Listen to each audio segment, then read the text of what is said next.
Hi good morning. നമുക്കിന്നൊരു തേങ്ങ ചമ്മന്തി ഉണ്ടാക്കിയാലോ? ചോറിൻ്റെ കൂടെ കഴിക്കാൻ പറ്റുന്ന നല്ല അടിപൊളി ഒരു തേങ്ങ ചമ്മന്തി. ഒരുപാട് ഇൻഗ്രീഡിയൻസ് ഒന്നും വേണ്ട, പക്ഷെ നല്ല ടേസ്റ്റാണ്. കുറച്ച് പ്രോസസ്സുകളൊക്കെ ഉണ്ട്. നമ്മൾ സാധാരണ തേങ്ങ ചമ്മന്തി ഉണ്ടാക്കുന്ന പോലെ തേങ്ങയും മുളകും എല്ലാം ചേർത്ത് അരയ്ക്കല്ല. ഇതിൽ കുറച്ച് കാര്യങ്ങളൊക്കെ ചെയ്തിട്ട് വേണം ചമ്മന്തി അരയ്ക്കാൻ. അപ്പോൾ നിങ്ങൾ ഇങ്ങനെ തേങ്ങ ചമ്മന്തി അരച്ചിട്ടില്ലെങ്കിൽ ഉറപ്പായിട്ടും ഒന്ന് തേങ്ങ ചമ്മന്തി ഉണ്ടാക്കി നോക്കൂ. നല്ല ടേസ്റ്റാണ്. അപ്പോൾ നമുക്ക് ചമ്മന്തി ഉണ്ടാക്കാം. നമുക്ക് നമ്മുടെ ഇൻഗ്രീഡിയൻസ് നോക്കാം. നമ്മളിപ്പോൾ 1/2 കപ്പ് തേങ്ങ ചിരവിയതെടുത്തിട്ടുണ്ട്. അതിലേക്കൊരു 1/4 ടീസ്പൂൺ മഞ്ഞൾപ്പൊടി, 1 ടീസ്പൂൺ കാശ്മീരി ചില്ലി പൗഡറാണ് കേട്ടോ ഞാൻ എടുത്തിട്ടുള്ളത്. നിങ്ങൾക്ക് വേണമെന്നുണ്ടെങ്കിൽ 1/2 ടീസ്പൂൺ എരിവുള്ള മുളക് പൊടിയും 1/2 ടീസ്പൂൺ കാശ്മീരി ചില്ലി പൗഡറും മിക്സ് ചെയ്തെടുക്കാം. ഞാനിപ്പോൾ ഒരുപാട് എരിവ് വേണ്ടാത്തതുകൊണ്ട് 1 ടീസ്പൂൺ കാശ്മീരി ചില്ലി പൗഡറാണ് എടുത്തിട്ടുള്ളത്. പിന്നെ ഇതിലേക്ക് ഒരു 2 പിഞ്ച് എരിവുള്ള മുളക് പൊടിയും കൂടി ചേർക്കും. അതെപ്പോഴാണ് ചേർക്കുന്നതെന്ന് ഞാൻ പറയാം. പിന്നെ എടുത്തിരിക്കുന്നത് 1 വറ്റൽമുളക്, 2 ഉള്ളി, 1 തണ്ട് കറിവേപ്പില. അപ്പോൾ ആദ്യം നമുക്ക് ഈ പൊടികളൊന്ന് ചൂടാക്കി എടുക്കണം. കറിവേപ്പില ഒന്ന് ചൂടാക്കി എടുക്കണം. അതിനുശേഷം വേണം നമുക്ക് ബാക്കിയുള്ള കാര്യങ്ങൾ ചെയ്യാൻ. നമുക്കൊരു പാൻ ചൂടാക്കാം. അപ്പോൾ നമ്മളൊരു പാൻ വെച്ചിട്ടുണ്ട്. പാൻ നന്നായിട്ട് ചൂടാവുന്നതിന് മുന്നേ തന്നെയായിട്ട് നമുക്ക് ഈ പാനിലേക്ക് നമ്മുടെ കാശ്മീരി ചില്ലി പൗഡർ ആദ്യം ചേർത്ത് കൊടുക്കുക. നന്നായിട്ട് ചൂടാവരുത് കേട്ടോ പാൻ.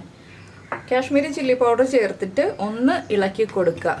ആ പൊടികളുടെ റോ ടേസ്റ്റ് ഒന്ന് മാറി കിട്ടാനാണ് നമ്മൾ ഇതുപോലെ ചെയ്യുന്നത്.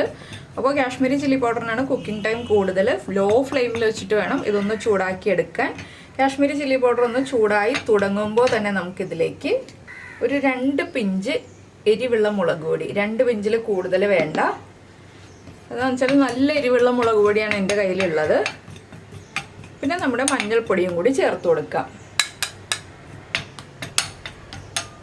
ഈ പൊടികൾ മൂന്നും ഒന്ന് ചൂടായി വരട്ടെ. ഒരു 3/4 മിനിറ്റൊക്കെ മതി കേട്ടോ. വേഗം തന്നെ ചൂടായി കിട്ടും. നല്ല ചൂടായി വരും പാനും. അപ്പോൾ പൊടികളും ചൂടായി കിട്ടും. പൊടികൾ റോ ടേസ്റ്റിൽ അരച്ചു കഴിഞ്ഞിട്ടുണ്ടെങ്കിൽ നമ്മുടെ ചമ്മന്തിക്ക് ആ ഒരു റോ ടേസ്റ്റ് നിൽക്കും. അതുകൊണ്ടാണ് നമ്മളിങ്ങനെ പൊടികൾ ചൂടാക്കിയിട്ട് അരയ്ക്കുന്നത്. അപ്പോൾ ഞാനിപ്പോൾ ഫ്ലെയിം ഓഫ് ചെയ്യാണ്. ഇനി ഒരു 1/2 മിനിറ്റ് ഈ ഒരു പാനിൽ തന്നെ വെച്ചിട്ട് ഒന്ന് ഇളക്കി കൊടുക്കും. എന്താണെന്ന് വെച്ചാൽ പൊടികളുടെ ചൂടൊന്ന് കുറഞ്ഞു വന്നിട്ടേ നമ്മൾ അരയ്ക്കാൻ എടുക്കുള്ളൂ. അതുകൊണ്ടാണ്. അപ്പോൾ ആദ്യം ഈ ഒരു സ്റ്റേജ് ചെയ്യുക. അപ്പോൾ നമ്മുടെ പൊടികളുടെ ചൂട് ചെറുതായിട്ടൊന്ന് കുറഞ്ഞിട്ടുണ്ട്. വല്ലാതെ ചൂട് കുറഞ്ഞു പോയില്ല കേട്ടോ. ഇത് നമുക്ക് നമ്മൾ എടുത്തു വെച്ചിരിക്കുന്ന തേങ്ങയിലേക്ക് മാറ്റാം. എന്നിട്ട് ഇതേ പാനിൽ തന്നെ നമുക്ക് ബാക്കിയുള്ള കാര്യങ്ങൾ ചെയ്യാനുണ്ട്. അപ്പോൾ നമ്മൾ അതേ പാൻ ഒന്ന് തുടച്ചിട്ട് എടുത്തിട്ടുണ്ട്. പിന്നെ ഇതിലേക്ക് ഞാൻ ചേർക്കുന്നത് ഒരു 4-5 ഇതൾ കറിവേപ്പില വെള്ളം മാറ്റി തുടച്ചെടുത്തതാണ്.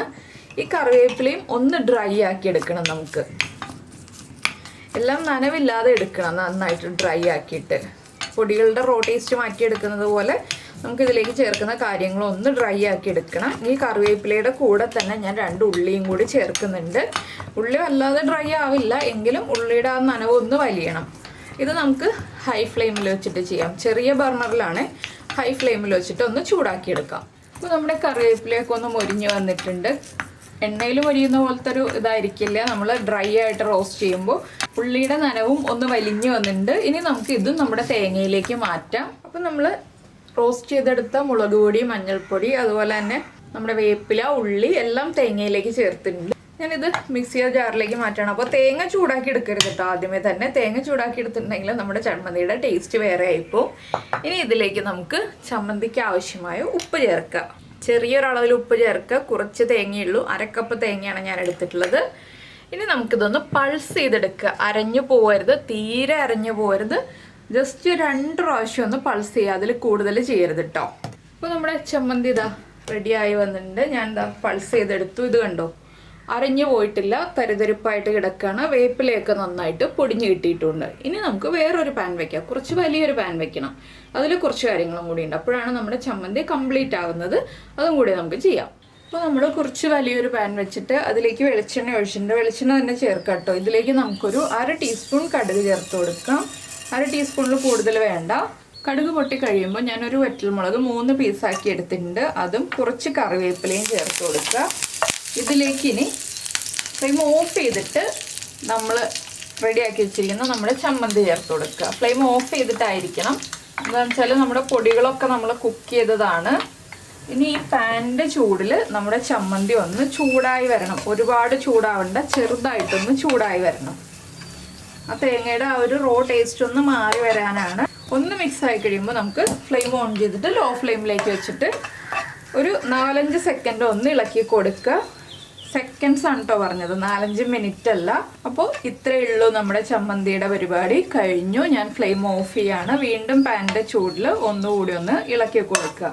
അപ്പോൾ എന്തായാലും നിങ്ങൾക്ക് എല്ലാവർക്കും വളരെ ഈസി ആയിട്ട് ഉണ്ടാക്കാൻ പറ്റിയ ഈ ഒരു തേങ്ങ ചമ്മന്തി ഇഷ്ടമുണ്ടാവും എന്ന് വിചാരിക്കുന്നു. ഇത് ചൂടോടുകൂടി കഴിക്കരുത്, ചൂട് മാറിയിട്ട് ചോറിൻ്റെ കൂടെ ചേർത്ത് കഴിക്കാം, ചപ്പാത്തിയുടെ കൂടെ ചേർത്ത് കഴിക്കാം. ഏറ്റവും നല്ല കോമ്പിനേഷൻ വരുന്നത് ചോറിൻ്റെ കൂടെ ചേർത്ത് കഴിക്കുന്നതാണ്.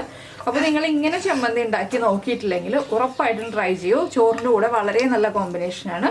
അപ്പോൾ എല്ലാവരും ഈ ഒരു റെസിപ്പി ട്രൈ ചെയ്യുക. അതുപോലെ തന്നെ നിങ്ങൾക്ക് ഈ റെസിപ്പി ഇഷ്ടമായി എന്നുണ്ടെങ്കിൽ നമ്മുടെ വീഡിയോയുടെ താഴെ ഒന്ന് കമൻറ്റ് ചെയ്യാൻ മറന്നു പോരുത് കേട്ടോ. അപ്പോൾ അധിക സമയം ഈ പാനിൽ വെക്കേണ്ട, പാനിന് ചൂട് കൂടുതലല്ലേ, നമുക്ക് പാനിൽ നിന്ന് മാറ്റി സെർവിങ് ബൗളിലേക്ക് മാറ്റി വയ്ക്കാം. അപ്പോൾ നിങ്ങൾക്ക് ഈ ഒരു റെസിപ്പി ഇഷ്ടമായാൽ ഒന്ന് ലൈക്ക് ചെയ്യാനും കൂടി മറന്നു പോരുത്. അതുപോലെ തന്നെ നമ്മുടെ ചാനൽ ഇതുവരെ സബ്സ്ക്രൈബ് ചെയ്തിട്ടില്ല എന്നുണ്ടെങ്കിൽ ഉറപ്പായിട്ടൊന്ന് സബ്സ്ക്രൈബ് ചെയ്ത് സപ്പോർട്ട് ചെയ്യണേ.